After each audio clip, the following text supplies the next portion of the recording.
Hola, yo soy Isaí. Yo soy Isaac Vergara. Hola, yo soy Carlos Torres. Y yo soy Ángel.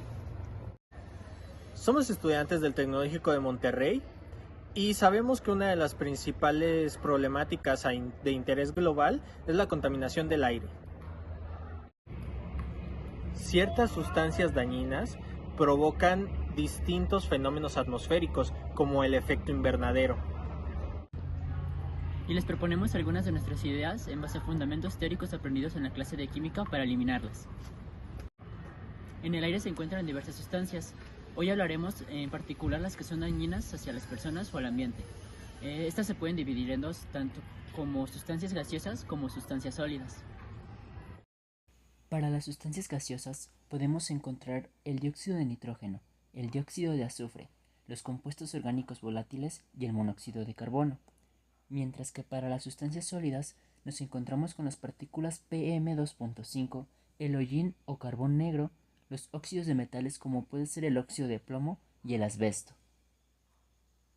¿Qué son las estructuras de Lewis? Estas son representaciones gráficas de las moléculas que nos muestran la disposición de los átomos y la distribución de los electrones de valencia en una molécula. Utilizan puntos para representar electrones y para mostrar enlaces entre átomos. Estas estructuras ayudan a visualizar cómo se enlazan los átomos, predecir la forma de las moléculas y entender la química de enlace. Los componentes principales de una estructura son los símbolos químicos, los electrones de valencia y los enlaces covalentes. El dióxido de azufre cuenta con una geometría electrónica trigonal plana, una geometría molecular angular con 119 grados y una polaridad polar.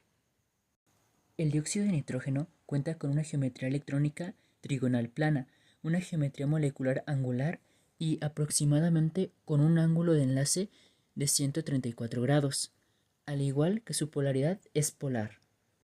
Mientras que el dióxido de carbono tiene una geometría electrónica lineal, una geometría molecular igualmente lineal, con un ángulo de 180 grados y una polaridad no polar. El metano cuenta con una geometría electrónica tetraédrica, una geometría molecular igualmente tetraédrica, con un ángulo de 109.5 grados y una polaridad no polar. Del clorometano encontramos que su geometría electrónica es tetraédrica al igual que la molecular y cuenta con una polaridad polar. Y por último, para la molécula del agua, encontramos que cuenta con una geometría electrónica tetraédrica y una geometría molecular angular, esto debido a que los pares solitarios en el oxígeno, formando un ángulo de 104.5 grados con una polaridad polar. Con esta información vamos a requerir de conseguir otros factores que nos ayuden o nos permitan a darle solución a este problema. De los siguientes de los que vamos a hablar son el punto de ebullición, viscosidad y fuerzas intermoleculares que reaccionen en estas sustancias. La mayoría de los contaminantes del aire suelen ser gases. Estos gases son incoloros y suelen ser inodoros. Podemos encontrar algunas excepciones hacia esta última regla, como podrían ser el cloruro de metano, que tiene un olor dulce y etéreo. Algunas características que nos pueden ayudar a darle solución a este tipo de contaminantes del aire sería, por ejemplo, que en el dióxido de azufre es soluble en etanol, éter diatilítico, acetona y cloroformo. Es decir, que es menos soluble en solventes no polares.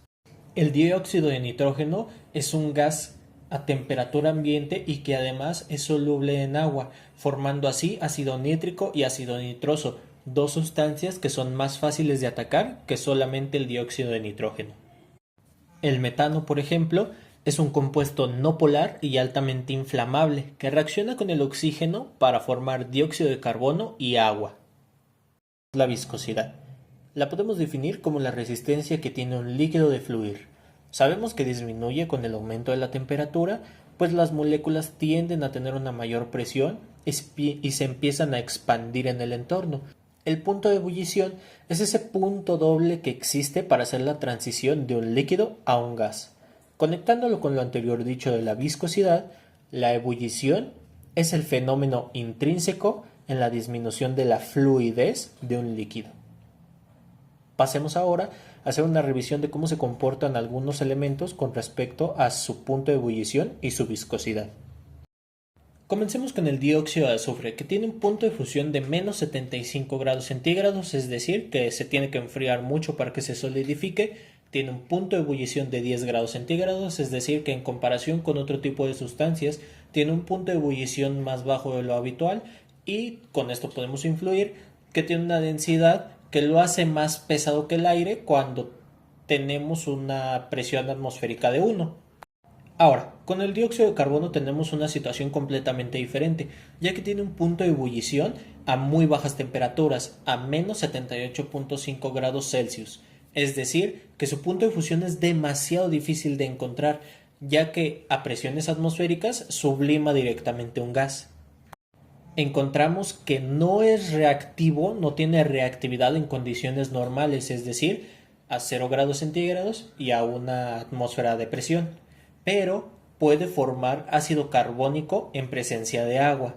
No es susceptible a una oxidación y puede ser reducido a carbono elemental o a compuestos orgánicos en procesos industriales.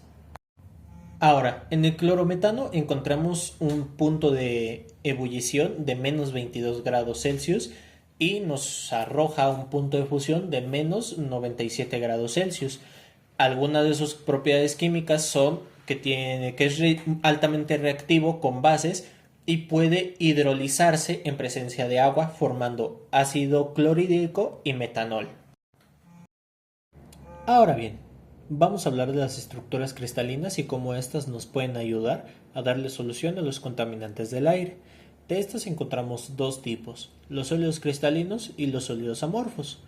Dentro de los sólidos cristalinos encontramos que poseen un orden estricto y regular, poseen patrones en sus átomos y posiciones específicas que se llaman puntos reticulares, a diferencia de un sólido amorfo que no posee ni órdenes, ni patrones, ni orden molecular, ni repeticiones, ni nada.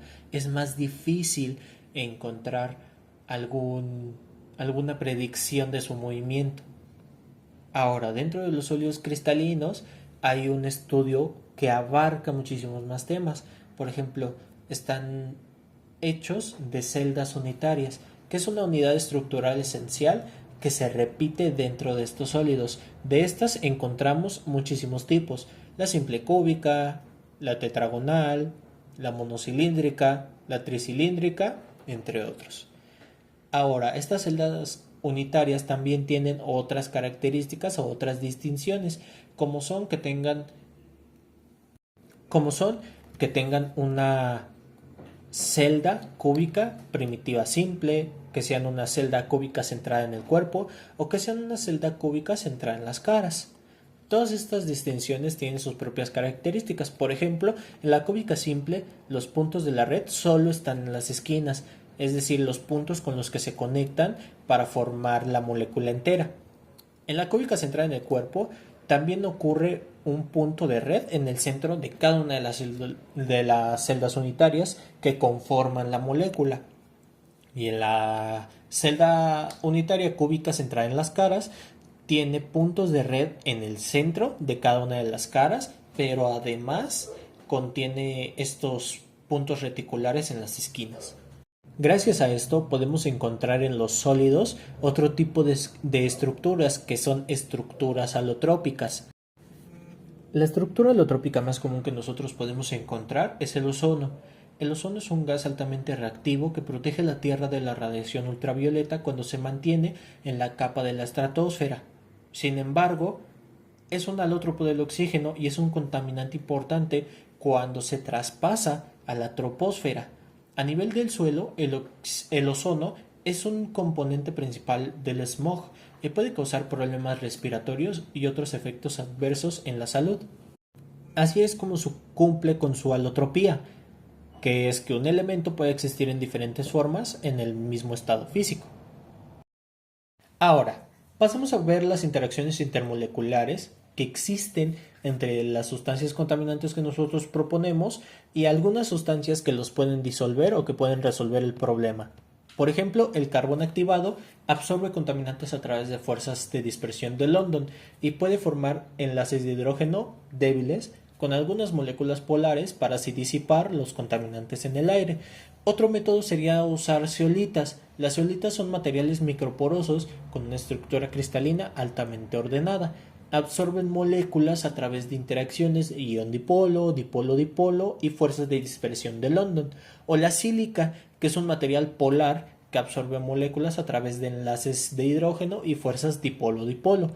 Ahora bien, ¿cómo funcionan estas interacciones moleculares para absorber las sustancias contaminantes? Bueno, por ejemplo, con el dióxido de nitrógeno, con el dióxido de carbono y con el dióxido de azufre son absorbidos por estos tres materiales a través de una combinación de fuerzas de dispersión de London, interacciones dipolo-dipolo y en algunos casos enlaces de hidrógeno.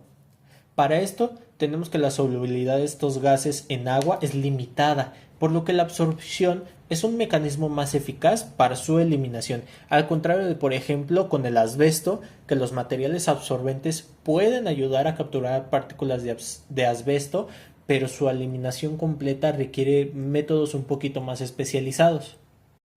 También es importante destacar que la solubilidad no es el factor principal en la eliminación de estos contaminantes del aire.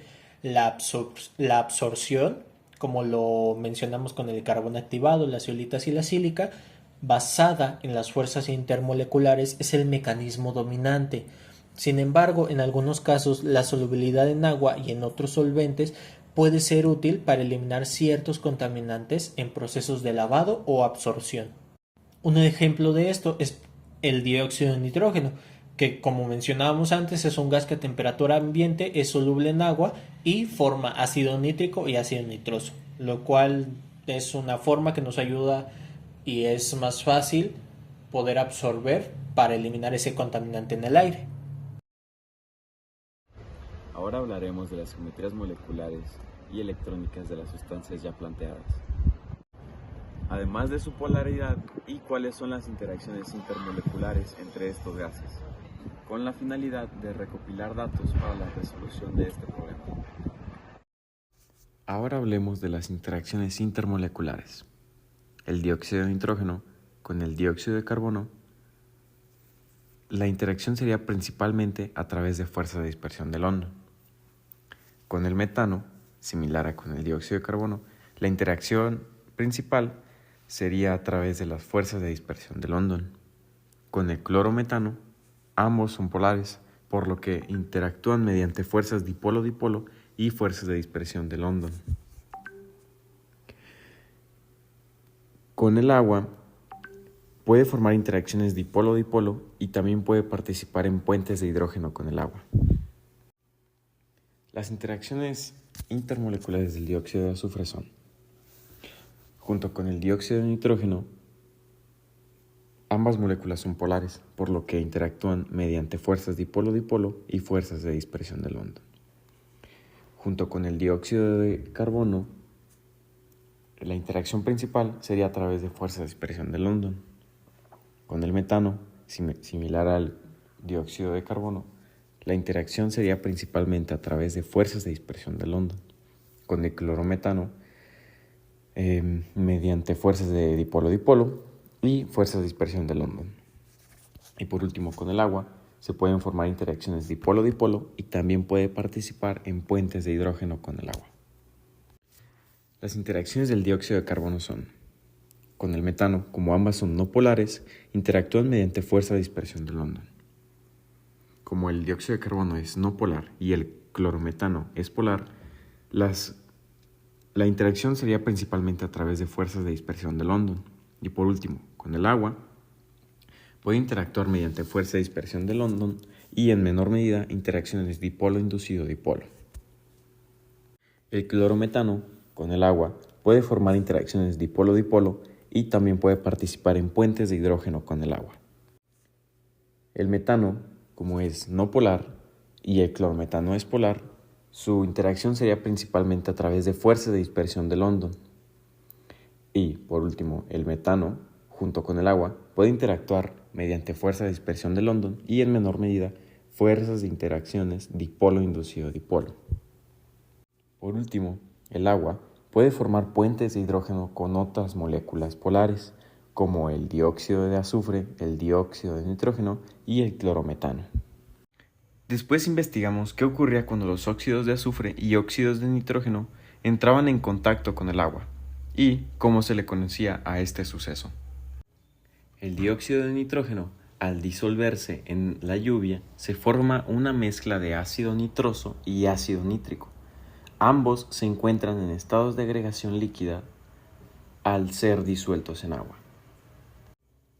El dióxido de azufre se disuelve en agua, dándonos como resultado ácido sulfuroso, así como trióxido de azufre, que se encuentran en estado líquido, ya que están disueltos en agua. Y cuando los óxidos de nitrógeno y azufre entran en contacto con el agua, contribuyen a la formación de lluvia ácida. Además, me gustaría agregar que solo la lluvia que tenga un pH menor a 5 es considerada realmente como lluvia ácida. Esto por la presencia de cantidades de ácidos fuertes, sulfúrico y nítrico. Ahora responderemos la pregunta: ¿qué geometrías moleculares y electrónicas tienen las sustancias mencionadas? Y la del agua. El agua tiene una geometría molecular angular y una geometría electrónica tetraédrica. El dióxido de nitrógeno tiene una geometría molecular angular y una geometría electrónica trigonal plana. El trióxido de azufre tiene una geometría molecular trigonal plana y una geometría electrónica trigonal plana. El dióxido de azufre tiene una geometría molecular angular y una geometría electrónica trigonal plana. Ahora responderemos cuál es la polaridad de las sustancias contaminantes del aire ya mencionadas. El dióxido de nitrógeno es dipolo molecular. El oxígeno, al ser más electronegativo, atrae los electrones del enlace hacia sí mismo. El dióxido de azufre es molecular polar. Al igual que en el dióxido de nitrógeno, los oxígenos se atraen hacia sí. El trióxido de azufre es dipolo molecular neto. Los enlaces azufre-oxígeno generan polaridad que se suma entre sí. Y por último, el agua es una molécula muy polar. El oxígeno es mucho más electronegativo que el hidrógeno. Esto quiere decir que el enlace HO es muy atraído al átomo del oxígeno. Además de que los pares no enlazantes del oxígeno también contribuyen a aumentar la polaridad.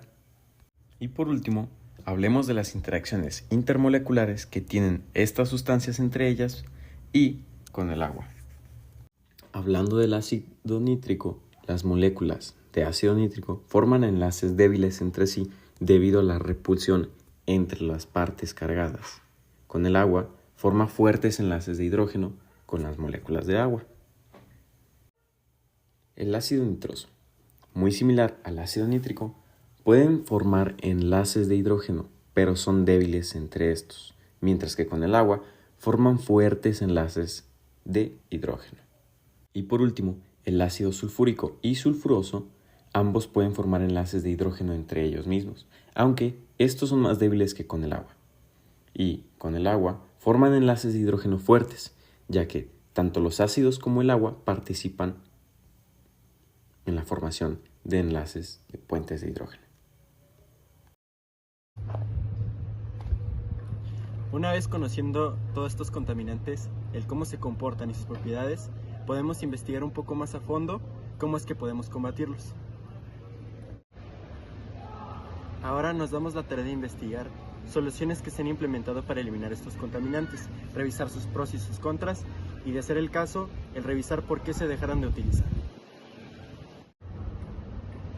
Todo esto con el propósito de tener las mejores herramientas y llegar a la mejor solución posible. Todo esto con el propósito de tener las mejores herramientas y llegar a la mejor solución posible. Ahora nos damos la tarea de investigar soluciones que se han implementado para eliminar estos contaminantes, revisar sus pros y sus contras y, de ser el caso, el revisar por qué se dejaron de utilizar. Una vez conociendo todos estos contaminantes, el cómo se comportan y sus propiedades, podemos investigar un poco más a fondo cómo es que podemos combatirlos. Dentro de nuestra investigación encontramos distintas soluciones que se utilizan en la actualidad para la eliminación de distintos contaminantes dentro del aire. Uno de estos es la absorción con reacciones químicas. Pues es un proceso que consiste en la eliminación de los contaminantes gaseosos a través de reacciones químicas en fase líquida. En este caso, un reactivo se disuelve en un líquido que reacciona químicamente con los gases contaminantes, los transforma de forma no volátil y se queda en la fase líquida. Este método es común para la eliminación de contaminantes como el óxido de nitrógeno y se utilizan reactivos como lo son el ácido sulfúrico. Entre los pros que tiene son las eficiencias en bajas concentraciones, ya que es muy útil para eliminar, como ya lo comenté, contaminantes como lo es el óxido de nitrógeno en aplicaciones industriales. Además que la mayoría de los reactivos son reutilizables, ya que el ácido sulfúrico se puede reutilizar después de este proceso y esto reduce mucho los costos operativos. Otra también sería la capacidad del tratamiento específico, ya que es muy eficaz para gases específicos, ya que dependiendo del reactivo empleado permite un control preciso del proceso. Sin embargo, tenemos distintos contras, como lo es la manipulación de productos peligrosos, debido a que los reactivos utilizados suelen ser corrosivos y peligrosos. Se necesita de medidas de seguridad muy estrictas. Además de esto, la baja eficiencia para grandes cargas, ya que en volúmenes muy grandes de contaminantes o contaminantes en altas concentraciones, su eficacia disminuye significativamente. Además de esto, el espacio y el equipamiento que éste requiere, ya que requiere un espacio grande para todo el equipo y la manipulación de los líquidos, lo que para una instalación pequeña se daría una gran desventaja. Otra de las soluciones que nosotros pudimos investigar fue el sistema de filtros de carbón activado. Estos se utilizan para eliminar compuestos orgánicos volátiles, también conocidos como COV, olores y gases tóxicos de emisiones industriales. Estos filtros son muy eficientes y personalizables según las necesidades de la empresa. Dentro de sus pros se pueden incluir que tienen un bajo costo de inversión, la automatización y la durabilidad, además de la alta capacidad de absorción. Sin embargo, entre sus contras tenemos que se debe reemplazar o regenerar el carbón una vez este se satura, lo que implica una gestión y un mantenimiento regulares, pero son muy útiles en industrias químicas, alimentarias y plantas de tratamiento. A continuación tenemos algunos tratados internacionales que además de reconocer el problema ambiental, también ofrecen algunas soluciones, en los cuales tenemos lo que es el Protocolo de Kioto del año 1997, el cual su objetivo es reducir las emisiones de gases de efecto invernadero, que como ya sabemos contribuyen al cambio climático. Este establece metas vinculantes para países industrializados que se comprometen a reducir sus emisiones en un 5% respecto a niveles entre el 2008 y 2012. Sin embargo, tenemos algunas contras, ya que algunos países no lo ratificaron, como lo fue Estados Unidos, y las sanciones por el incumplimiento de eran muy limitadas. Otro convenio es el Convenio de Estocolmo del año 2001, el cual su objetivo es proteger la salud humana y el medio ambiente de los contaminantes orgánicos persistentes, que son los COV. Prohíbe o restringe el uso de productos químicos peligrosos como pesticidas e industriales. Debido a su capacidad de bioacumularse y ser tóxicos. En sus contras tenemos el incumplimiento que depende de la cooperación y los recursos de cada país. Y finalmente, de los que investigamos es el Acuerdo de Ginebra del año 1979, que tiene el objetivo de combatir la contaminación atmosférica transfronteriza a largo alcance. Regula emisiones de contaminantes como el dióxido de azufre y óxidos de nitrógeno, que pueden afectar regiones alejadas de la fuente de contaminación. Dentro de sus contras tenemos que el enfoque inicial estaba limitado únicamente a ciertos contaminantes y se necesitó adaptar a nuevos desafíos. Cada uno de estos tratados aborda aspectos específicos de la protección ambiental y el control de la contaminación.